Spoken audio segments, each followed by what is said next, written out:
Aparelhos e mentes.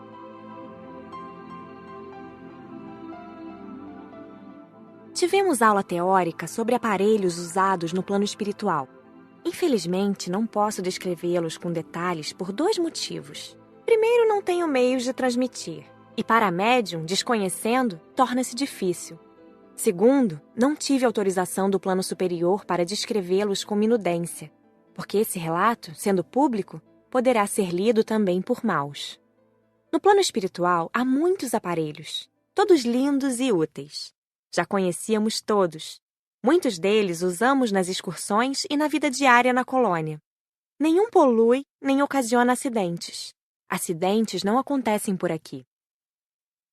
Começo narrando os maravilhosos aeróbos, aparelhos de locomoção, uma mistura de ônibus e avião, para curtas e longas distâncias, para pequenos grupos ou muitas pessoas. As telas usadas em muitos centros espíritas pelos desencarnados trabalhadores para que os indivíduos vejam acontecimentos, principalmente do passado, são leves, simples e muito práticas. Há o removedor de ar, aparelho usado para coletar fluidos, sejam os bons para armazenar ou os ruins para limpar o ambiente. Lembra um pouco um aspirador terreno. É leve e prático. Existem os aparelhos usados principalmente nos postos de socorro, para deixar o ambiente com temperatura agradável. São instalados numa parte do prédio. Há os aparelhos de vigia e os que medem as vibrações. Também existem os aparelhos de defesa e os lança-raios, que parecem um lança-bolas. São leves e há os que são pequenos, de 8 centímetros. Existem ainda os aparelhos parecidos com a televisão e os vídeos. Esses aparelhos foram descritos no livro Violetas na Janela. São muitos, todos úteis e maravilhosos. Os espíritos do umbral têm também muitos aparelhos dos quais fazem uso. Aprendemos em aula a usá-los e a neutralizá-los. Tivemos, nas aulas, conhecimento de todos os aparelhos existentes no plano espiritual. Aprendemos a usá-los, mas não a construí-los. Existem oficinas nas colônias para tais procedimentos. Só tivemos a parte teórica, em que manuseamos vários aparelhos. Também não houve aula de conclusão, porque as dúvidas foram tiradas durante a aula teórica. Conversamos muito trocando ideias.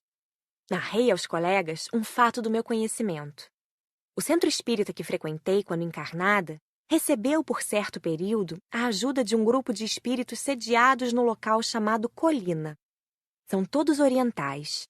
Flor Azul faz parte desse grupo. Todos esses espíritos são encantadores, assim como Flor Azul. Dentre eles, há um médico especial, de nome Taxá.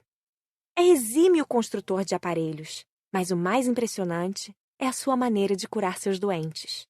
Com alegria, graça, bondade contagiante, envolve seus pacientes num canto manso e harmonioso, enquanto lhes recupera o perispírito.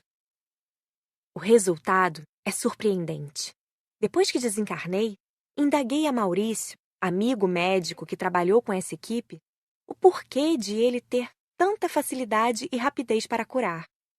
Disse-me que enquanto ele, Maurício, curava os doentes de fora para dentro, Taxá envolvia o paciente pela música, fazendo com que iniciasse sua própria mudança interior, ajudando-se. Enquanto nós, dizia Maurício, com a nossa maneira fazemos tudo sozinhos, ele faz o próprio doente recuperar-se. Daí sua habilidade. Em seguida, tivemos uma aula sobre a influência da mente. Sabemos bem que se pode influenciar e que podemos ser influenciados tanto para o bem como para o mal. Mentes perversas podem prejudicar outras, desencarnados a desencarnados, desencarnados a encarnados e encarnados a encarnados. Vocês devem, sempre que possível, influenciar, tentar transmitir aos outros pensamentos bons, de alegria, paz e amor. Disse Frederico. A mente tem muita força. Mentes treinadas fazem muito. Vimos em filmes várias formas de usar a mente, para o bem e para o mal. Com a mente pode-se criar, plasmar objetos. Tentamos plasmar algo. Foi uma alegria. Certamente necessita-se de muito estudo, treino e domínio da mente para fazer isso. Ajudados pelos 3 instrutores, conseguimos plasmar 3 rosas, que logo desapareceram. 2 foram cor-de-rosa e a terceira, metade vermelha, metade amarela. Rimos muito. Flor Azul, convidado a participar da aula e a nos dar demonstração, sorriu e não se fez de rogado. Tranquilo, sentou-se cruzando as pernas como os iogues. Mentalizou por minutos e uma caixinha marrom surgiu. Uma espécie de porta-joias. O que será que tem dentro? Marcela perguntou.